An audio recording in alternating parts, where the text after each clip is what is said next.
وہ دروازے نہ بند کریں جن دروازوں کی برکت سے روزی آتی ہے۔ ایک حدیث میرا دل کرتا ہے آپ کو یاد ہو جائے، مستدرک للحاکم میں حدیث ہے۔ حضرت انس بن مالک رضی اللہ تعالیٰ عنہ فرماتے ہیں ایک بھائی حضور کی بارگاہ میں بیٹھا رہتا تھا، نکما نہیں تھا، شارحین حدیث کہتے ہیں کہ کسی مجبوری سے وہ کام نہیں کر پاتا تھا، یا کرتا تھا تو کام آگے نہیں چل پاتا تھا، ذہنی صلاحیت ہی شاید زیادہ نہیں تھی۔ یہ حدیث مشکات میں بھی موجود ہے، مستدرک للحاکم میں بھی موجود ہے۔ حضرت انس بن مالک رضی اللہ تعالیٰ عنہ فرماتے ہیں وہ حضور کی بارگاہ ناز میں بیٹھا رہتا تھا، اس کے بھائی نے آ کے شکایت کی، یا رسول اللہ صلی اللہ تعالیٰ علیہ وسلم، یہ کوئی کام ہی نہیں کرتا، کوئی محنت نہیں کرتا، کوئی جدوجہد نہیں کرتا، آگے نہیں بڑھتا، مجھے اس کی ضروریات کی کفالت کرنی پڑتی ہے، مجھے جدوجہد کرنی پڑتی ہے، مجھے اس کے معاملات کا خیال رکھنا پڑتا ہے، آپ اسے سمجھائیں۔ تو حضور نے بہت سارے لوگوں کو سمجھایا جو کام نہیں کرتے تھے۔ ہمیں سیاستہ میں وہ حدیث بھی ملتی ہے جس بندے کو نبی پاک صلی اللہ علیہ وسلم نے کہا تھا کہ تیرے پاس جو بھی گھر میں ہے لا، تو وہ پیالہ اور کمبل لائے تھے، حضور نے بیچ کے کہا تھا جا کلاڑا خرید کے لا اور لکڑیاں کاٹ کے تو بیچ کے اپنا اور اپنے گھر والوں کا پیٹ پال۔ یہ ساری باتیں اپنی جگہ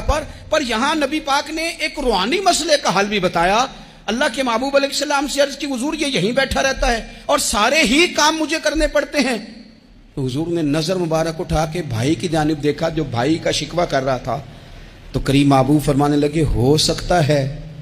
یہ جملے میرے محبوب کے ان کو کہیں لکھنا، ان کی مٹھاس دیکھو، ان کا حسن دیکھو، اور بھائیوں کی محبت کے بیج جو رسول پاک پیوند لگا رہے ہیں اور جوڑ رہے ہیں، اور جس انداز میں بھائی کو بھائی سے ملا رہے ہیں، اس لہجے کے حسن کی مٹھاس کو بھی ذرا چکھ کے دیکھو۔ حضور فرمانے لگے ہو سکتا ہے رب تمہیں جو رزق دے رہا ہے وہ اسی بھائی کی وجہ سے دے رہا ہے۔ بھائی پائیاں دے ویری ہوندے تے بھائی ہی پائیاں دیاں باواں، او بھائی ہو سکتا ہے اس کی وجہ سے تجھے مل رہا ہو، اس کی وجہ سے۔ وہ دروازے نہ بند کریں جن دروازوں کی برکت سے روزی آتی ہے۔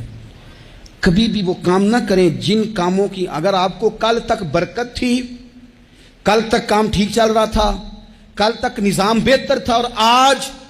آپ کو محسوس ہوتا ہے کہ کہیں کمزوری آ گئی ہے، کہیں حالات اس طرح کے نہیں رہے، تو پھر آپ غور کریں کہیں ایسا تو نہیں کسی غریب کا آپ کے گھر سے رزق جاتا تھا اور آپ نے بند کر دیا، کسی کی مدد ہوتی تھی آپ نے بند کر دی، کسی کے ساتھ شفقت ہوتی تھی آپ نے بند کر دی، کوئی شخص آپ کی وجہ سے تسلی میں تھا اور پھر آپ نے اسے تکلیف میں ڈال دیا۔ اللہ کے محبوب نے فرمایا تمہارے کمزوروں کی وجہ سے تمہیں رزق دیا جاتا ہے، تمہارے ضعیفوں کی وجہ سے تمہیں رزق دیا جاتا ہے۔ تم نے تو ایک بندہ یہ کہہ کے نکال دیا کہ جا تیری تنخواہ میں نہیں دے سکتا، لیکن کیا پتا کہ اس کی تنخواہ کی وجہ سے ہی باقی سارا کچھ بھی آتا ہو، کیا پتا کہ اسی کے سبب سے اللہ انعام فرماتا ہو۔ لہٰذا ان روحانی مسائل کا بھی تھوڑا سا خیال کریں۔